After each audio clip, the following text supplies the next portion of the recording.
Super! Našli se Amerikanac, Rus i Bosanac kod novog superkompjutera. I žele ga isprobati da vide kako radi. I sad postavi Amerikanac prvo pitanje da vidi da li će znati odgovor.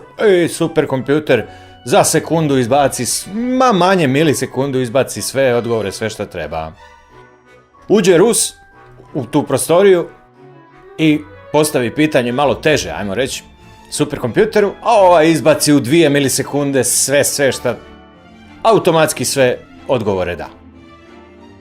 Uđe Mujo u prostoriju naš Bosanac, pita on superkompjutera, nema ga pola sata, nema ga sat vremena, nema ga 3 sata, ovima nije jasno šta je. Uđu oni za njim u tu prostoriju pa kaže šta je?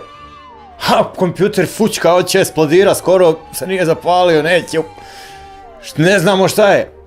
Pa kaže šta si ga pitao da ne zna odgovoriti? Pa ništa, ja ga pitao šta ima.